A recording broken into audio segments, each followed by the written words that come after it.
Hey everybody, it's Rodney Rissanen for another episode of Rodney's Life Lessons. Today I'm going to talk about the importance of where we focus our energy, our intent, our thoughts, what we continually think about. In the metaphysical community, this is referred to as manifestating. It's what you focus on, you give power to, and you will manifest that. This what we're going through in society with all the pandemic and all the fear and people not being able to make ends meet, it creates a lot of stress, a lot of tension, a lot of fear, a lot of anxiety. And this is felt. I've spoken in another video. It ripples out. These feelings, they ripple out and they will create more of the same. To make a point about that, I'm going to read a couple pages from Transcendental Meditation by Jack Forum, page 296 and 297. This is evidence of what I'm saying actually is works, and how we can change the focus to that of positive and encouragement and love, and we can make a significant, profound difference. So page 296, Calming the World's Trouble Spots. In late 1978, the world was shaken by violence and war on almost every continent. Civil wars in Nicaragua and Lebanon, social upheaval in Iran that would lead to the disposing of the Shah, war in southern Africa, and other conflicts raged, bringing death, destruction, and fear. Worse still, tensions were mounting between the United States and the Soviet Union as the various regional conflicts threatened to escalate. In this atmosphere, fresh from the success of the Ideal Society campaign, Maharishi gathered his forces and sent yogic flyers as peace creators to 5 of the most troubled areas: Nicaragua and surrounding countries, Honduras, Costa Rica, Guatemala, El Salvador; Southern Africa, especially Rhodesia, now Zimbabwe, and Zambia; Iran; Israel for neighboring Lebanon and the entire Middle East; and Thailand. When they arrived at their destination, the yogic flyers announced to the media their intention to create peace. Reporting on events in Nicaragua, Craig Pearson noted in The Complete Book of Yogic Flying, the local newspaper displayed a picture of them on the front page, a large group of smiling young men wearing coats and ties. That picture was all that most people saw of them, for these were not soldiers bearing arms. They were not diplomats hoping to negotiate peace treaties. They did not meet with political or military leaders. They spoke with almost no one. They simply checked into hotels and twice each day practiced yogic flying. Yogic flying is a form of transcendental meditation. It's called siddhis. These are abilities that we all have, and when you practice at a deep enough level, you can attain what they call as yogic flying. It was not quite that simple. A number of my friends who were in those peace-creating groups told me that in the first day or two before hostilities began to dissipate, they sat meditating quietly together in their hotel rooms in the midst of revolution and terror. Their inner silence was punctuated by exploding bombs and the sound of machine guns, with occasional stray bullets coming through the windows. There were armed troop carriers in the streets, helicopters always flying overhead, and armed guards everywhere, said one.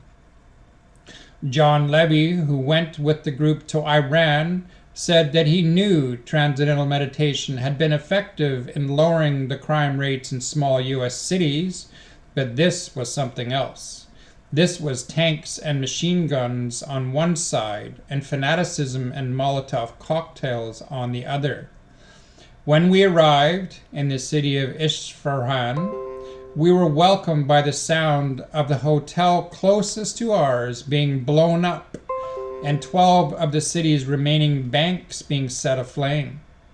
But the group persisted, and within days the city began to quiet down. The sun came out. Children returned to their play in the streets. The troops were not so much in evidence. The shops reopened. Peace prevailed throughout the land. Nobody knew why. The tanks disappeared. Schools which had been closed by the violence again echoed with the cheerful voices of Iranian children. Media in all the areas where the groups had gone reported significant progress. Fighting deceased or stopped entirely. Anticipated attacks did not materialize.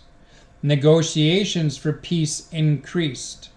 In Rhodesia, after the yogic flyers had been there about a month, Bishop Abel Muzorewa, who would subsequently become Zimbabwe's first prime minister, spoke before an assembly and said, "Peace has at last taken hold of our war-torn society."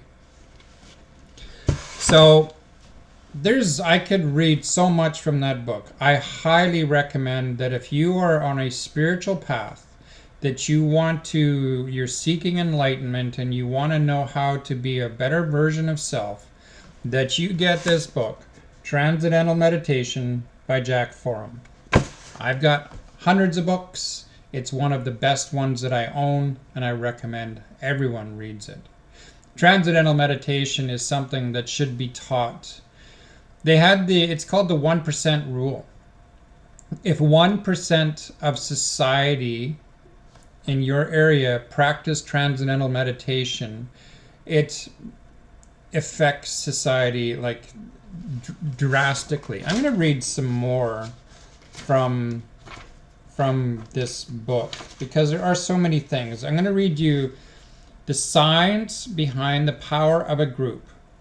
The power of a group grows as the square of the number of people meditating together. This is the same principle that's at work with loudspeakers playing music in sync, or for antennas broadcasting a radio signal.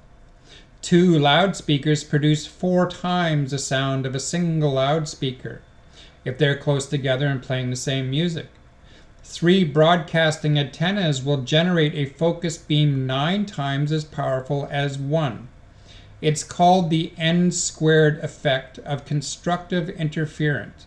It's a universal principle of field behavior.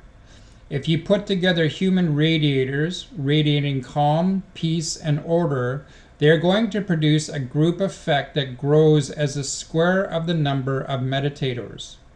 That explains how a relative handful, just the square root of 1%, can have a demonstrable, scientifically proven effect of peace, calm, and reduced crime, even on a national scale. I would read more. They did this in large cities, and crime of all types dropped. And it's almost unbelievable, but it is scientifically verifiable. So what is critically important, my friends, is what you direct your attention to. We cannot allow our attention to be drawn into the constant batterment of fear and anger, and society is collapsing, the world's coming to an end. We can't do that.